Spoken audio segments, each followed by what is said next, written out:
राज्य में प्रजा के लिए जगह जगह पर पानी के कुएं, आराम गृह और भोजन की व्यवस्था हुआ करती थी। इतने समृद्ध और खुशहाल राज्य में निवास करके प्रजा अपने आप को सौभाग्यशाली समझती थी। राजा में सभी प्रकार के गुण थे, परंतु उसका एक अवगुण उसके गुणों को छुपा लिया करता था। वो अवगुण था राजा का अहंकार। राजा कभी कभी अपने अहंकार के वशीभूत होकर ऐसी शर्तें और कानून बना दिया करता था जो प्रजा को भी लाभ के स्थान पर हानि पहुंचाया करती थी। कभी कभी तो बिल्कुल हद ही हो जाया करती थी। एक बार की बात है, राजा को कहानियां सुनने का बहुत ही शौक था, इसलिए उसने एक प्रतियोगिता का आयोजन किया। राजा ने एक बहुत ही दिलचस्प और चेतावनी भरी शर्त सारे राज्य के सामने रखी। शर्त ये थी कि जो भी राजा को कहानियां सुनाने आएगा, उसको ऐसी कहानी सुनानी पड़ेगी जो कभी खत्म ही ना हो। यदि वो कहानी खत्म हो गई तो कहानी सुनाने वाले को उचित दंड भी दिया जाएगा। राजा की ऐसी चेतावनी और शर्त को सुनकर प्रजा अचानक आश्चर्यचकित हो गई। भला ऐसी भी कोई कहानी हो सकती है जो कभी खत्म ही ना हो। परंतु फिर भी राजा तो राजा था। आखिर बेचारी प्रजा कर भी क्या सकती थी। राजा की आज्ञा का पालन जो करना था।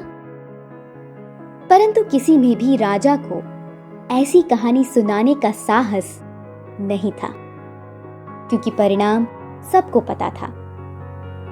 साथ ही साथ राजा ने ये घोषणा करवाई कि जो भी इस प्रतियोगिता में जीत जाएगा और ऐसी कहानी सुना देगा जिसका कोई अंत नहीं है, तो उसे बहुत बड़ा पुरस्कार दिया जाएगा।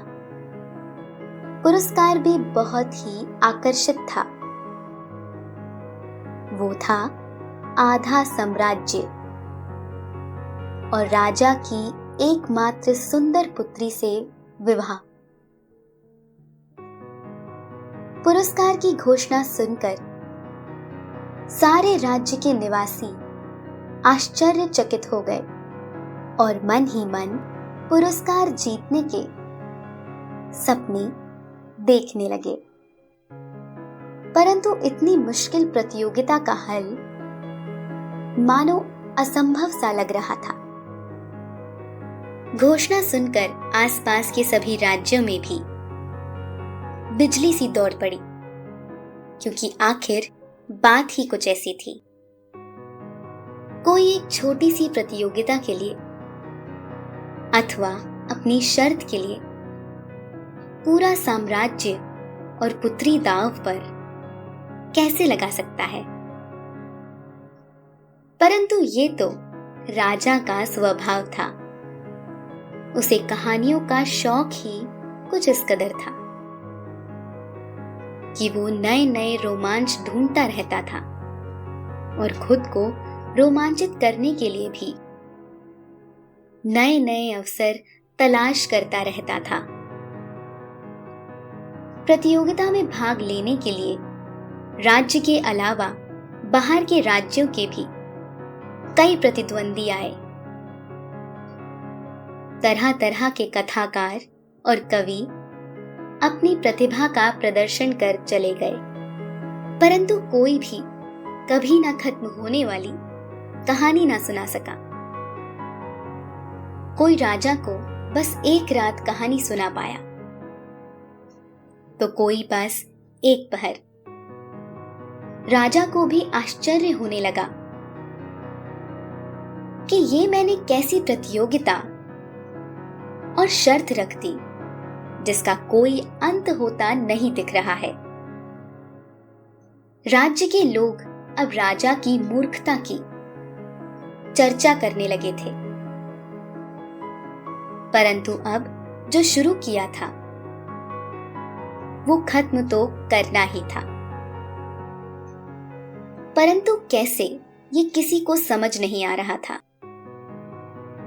आखिर कहां से ऐसा शख्स ढूंढा जाए जो राजा को कभी न खत्म होने वाली कहानी सुना सके, क्योंकि प्रजा के अंदर पुरस्कार के साथ साथ दंड की बातें भी चल रही थी।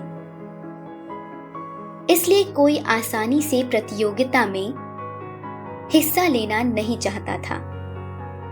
कुछ लोग तो ऐसे आए कि 3-4 रातों तक कहानियां सुनाते रहे। ऐसी कहानियां जो लगता था लगातार चलती रहेंगी, परंतु फिर भी ना चल पाई और जल्द ही खत्म हो गई। जो कहानी ना सुना पाता था उसे उचित दंड देकर वापस भेज दिया जाता था। यही सिलसिला कई दिनों तक चलता रहा, परंतु इसका अंत होते नहीं दिख रहा था। परंतु फिर भी लोग आते जा रहे थे। क्या करते? घोषणा ही कुछ ऐसी थी, पुरस्कार का लालच ही कुछ ऐसा था जो लोगों को अपने आप प्रतियोगिता की तरफ खींच लाता था। आधा राज्य और इतनी सुंदर राजकुमारी से विवाह, ऐसा आकर्षक पुरस्कार भला कौन ठुकराना चाहेगा।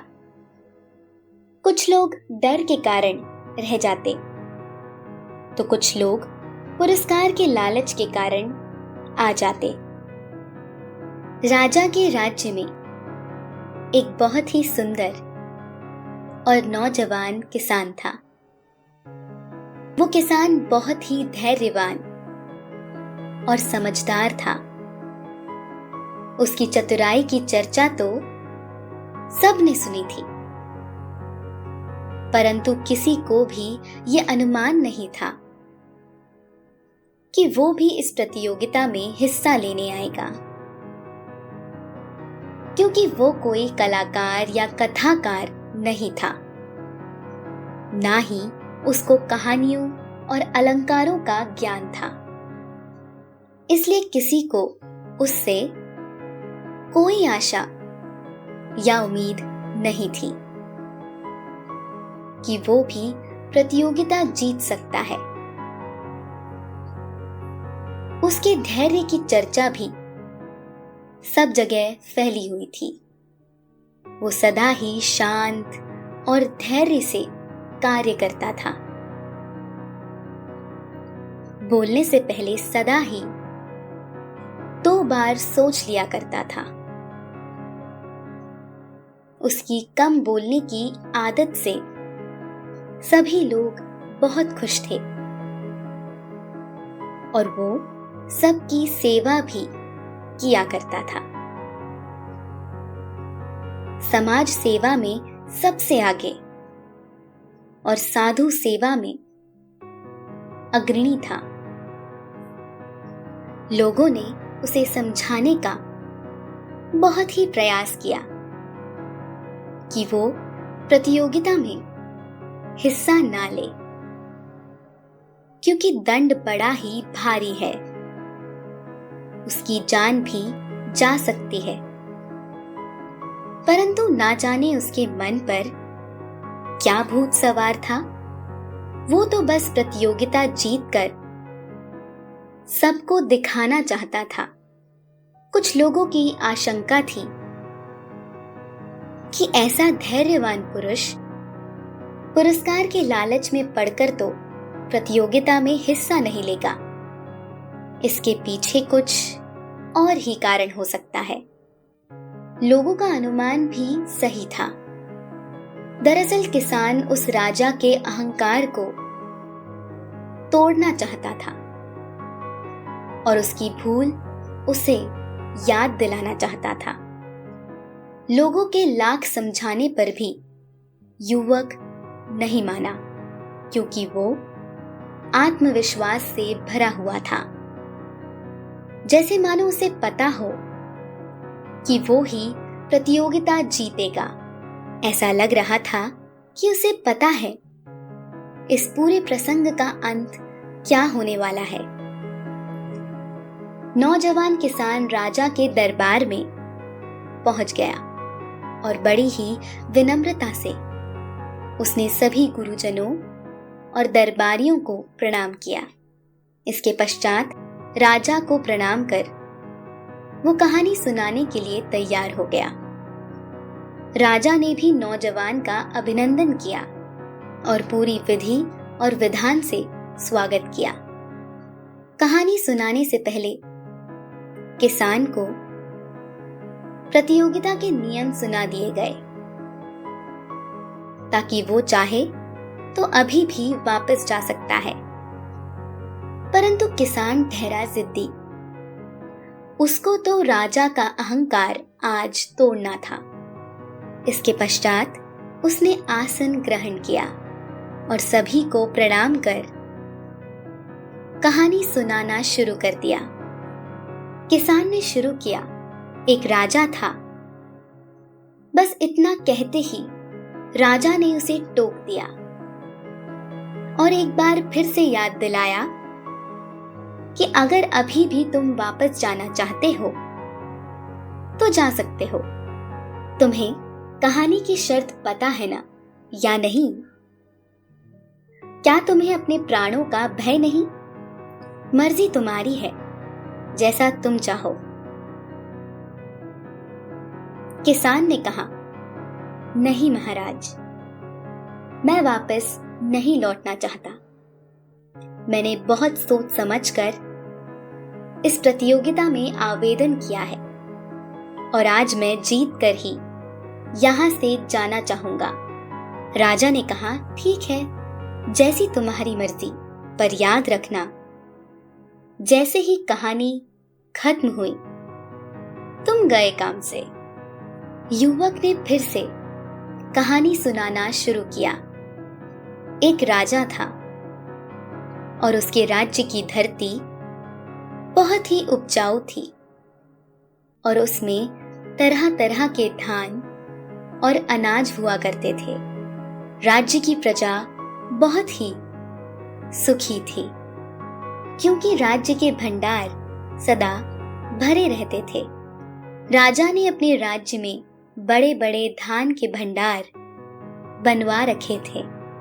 इन बड़े बड़े भंडारों में ही सारे राज्य का धान इकट्ठा होता था। ये एक प्रकार की व्यवस्था ही थी कि अगर कभी ऐसा हो कि राज्य में अकाल पड़ जाए और बारिश ना हो, तब ऐसी परिस्थिति में इस बचे हुए धान का प्रयोग किया जा सके, जिससे प्रजा कभी भूखी ना मरे और सदा हष्ट पुष्ट रहे, स्वस्थ रहे। प्रजा की तो बात ही क्या है। उस राजा के राज्य में तो सभी प्रकार के पशु पक्षी बड़े ही आनंदित और सुखपूर्वक रहते थे। सुंदर और प्यारी पक्षी गौरैया की तो जब इच्छा होती वो आती और भंडार से दाना चुग कर ले जाती। एक दिन एक गौरैया आई और दाना लेकर उड़ गई। आवाज आई फुर्र। फिर एक चिड़िया आई और भंडार से दाना उठाया और उड़ गई फुर। फिर एक चिड़िया आई और भंडारे से दाना उड़ाया और उड़ गई फुर। राजा इस बार बार की फुर फुर से परेशान होने लगा और बार बार बोलने लगा, अरे कहानी तो आगे बढ़ाओ। परंतु किसान भी कहाँ मानने वाला था। बहुत ही अड़ियल था। किसान बोला, अरे राजा जी, आगे कैसे बढ़े? आप ही बताइए। उस राजा के राज्य में ना तो धान की किसी भी प्रकार की कमी थी और ना ही सुंदर पक्षी गौरैया की। इतना कहकर उसने राजा के सामने फिर से फुर फुर शुरू कर दी। ऐसा करते करते पूरी रात बीत गई, फिर दूसरी भी बीत गई और करते करते तीसरी भी बीत गई। अब आया चौथा दिन और राजा को बहुत ही दिक्कत हो रही थी। वो बार बार बोल रहा था, अरे मूर्ख, कहानी आगे बढ़ाता है कि नहीं? वरना तू भली भांति जानता है कि अच्छा नहीं होगा। भावी दामाद किसान बोला, अरे महाराज, कैसे आगे बढ़ा दूं? आप ही बताइए। उसने कहा, देखो राजा जी, आपने शर्त तो यही रखी थी कि जब तक कहानी खत्म ना हो जाए तब तक अपने स्थान से हिल नहीं सकते और कुछ नहीं कर सकते। उसने फिर से वही शुरू कर दिया कि एक गौरैया आई और दाना लेकर उड़ गई। आवाज आई फुर्र। राजा के पसीने छूट रहे थे और वो मन ही मन समझ गया कि इस बार उसका पाला किसी साधारण इंसान से नहीं बल्कि बहुत ही चतुर आदमी से पड़ गया है। आखिरकार वही हुआ जो होना चाहिए था। राजा ने परेशान होकर अपनी हार स्वीकार कर ली। आखिर बेचारा कब तक बैठा रहता और अपने राज्य को बचाता रहता। शर्त के मुताबिक युवक को आधा राज्य सौंप दिया गया और राजकुमारी के साथ उसके 7 फेरे डाले गए। आधा राज्य पाकर और राजकुमारी से विवाह करके किसान बहुत ही सुखी था। अब वो भी आधे राज्य का राजा था और सुखपूर्वक अपने परिवार के साथ सभी प्रकार के भोग भोगते हुए रहता था। एक सुबह किसान ने देखा कि उसके घर की बैठक में किसी चिड़िया का घोंसला बना हुआ है। वैसे तो बैठक बहुत ही पुरानी थी और झड़ चुकी थी। उसे समझ नहीं आया कि खिड़की के नीचे ये घास के तिनके कहां से आ गए। तब उसकी पत्नी राजकुमारी ने बताया कि ये तो गौरैया का काम है। वो आजकल एक घोंसला बना रही है जो खिड़की से लेकर शीशे तक जाता है। चिड़िया बहुत ही मेहनत करके अपनी चोंच में एक घास का तिनका फांस कर लाती और खिड़की के कांच के बीच घोंसला बनाती। उसका एक चिड़ा भी था जो इस काम में उसकी बहुत मदद कर रहा था। किसान ने कहा कि उसकी बैठक की शोभा खराब होती है, इसलिए घोंसला यहां से हटा दिया जाना चाहिए। परंतु राजकुमारी कहाँ मानने वाली थी। उसे तो वो घोंसला बहुत ही प्यारा लग रहा था। राजकुमारी ने असहमति जताते हुए ये काम करने से मना कर दिया। राजकुमारी ने बताया कि आपको याद नहीं कि ऐसे ही एक चिड़िया ने बीते साल अपना एक घोंसला हमारे प्रवेश द्वार पर बनाया था। ये घोंसला उन्होंने चमेली से बनाया था, पर जब चमेली के कारण कचरा बहुत बढ़ने लगा तो उस चमेली को हमें अलग करना पड़ा था। चमेली को अलग करने के कारण चिड़िया का घोंसला भी जाने अनजाने में उजड़ गया था। तभी से ये चिड़िया का जोड़ा अपने लिए एक उपयुक्त स्थान की तलाश कर रहा था, जो कि इन्हें नहीं मिल रहा था। परंतु देखो, आज उन्हें उचित स्थान मिल ही गया। ये दोनों अपने घोंसले के लिए किसी सुरक्षित स्थान की तलाश में थे।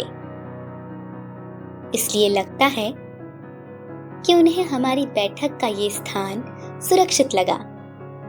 इसलिए हे पतिदेव, इस स्थान को उजाड़ना और इनके घोंसले को तोड़ देना मुझे उचित नहीं लगता। आखिर इनका भी तो परिवार है और इन्हें भी तो सुरक्षा चाहिए, वरना कौन इनकी रक्षा करेगा? कौन इन्हें भोजन देगा?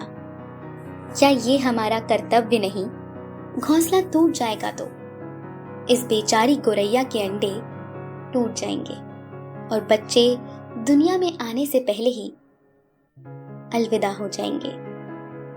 इसके बाद दोनों किसान और राजकुमारी ने उस घोंसले को वहीं रहने दिया और गौरैया को पानी और भोजन भी दिया तथा उसकी रक्षा करते हुए वहीं रहने लगे। एक दिन गौरैया के अंडों में से चूजे भी बाहर निकल आए और अब वो अपने परिवार के साथ खुशी खुशी रहने लगे। किसान के बच्चे भी गौरैया के बच्चों के साथ खेलते हुए उन्हें कुछ न कुछ खाने के लिए देते। आखिर गौरैया ने भी तो किसान के प्राणों की रक्षा की थी, वरना किसान को तो दंड मिलने ही वाला था। परंतु प्यारी गौरैया कभी भी आदमी का साथ नहीं छोड़ती।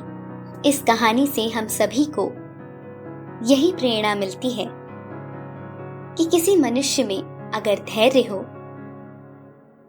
और वे सदा समझदारी और सूझबूझ का प्रयोग करते हुए अपने कर्तव्यों का पालन करें, तो उसे किसी भी काम करने में जीत प्राप्त हो सकती है। इस पूरी रचना में सबसे सुंदर बात गौरैया और किसान के साथ की है। अगर आपके साथी मजबूत हो और भरोसे के हो तो कभी हार का सामना नहीं करना पड़ता। गौरैया तो सदा से ही आदमी की अच्छी दोस्त रही है। वो हर संकट में आपका साथ देती है, क्योंकि पक्षियों के कारण ही हमारे खेत हरे भरे रहते हैं। वो कीटों को खाकर खेती की रक्षा भी करते हैं। हमें भी इससे एक सीख लेनी चाहिए। और गौरैया जो पिछले कुछ सालों से कहीं भी दिखाई नहीं देती, उसके पुनर्आगमन की व्यवस्था करनी चाहिए। हमें अपनी नीतियों में परिवर्तन करना पड़ेगा और अपने देश भारत में कृषि उत्पादन की बढ़ोतरी के लिए गौरैया को वापस बुलाना चाहिए।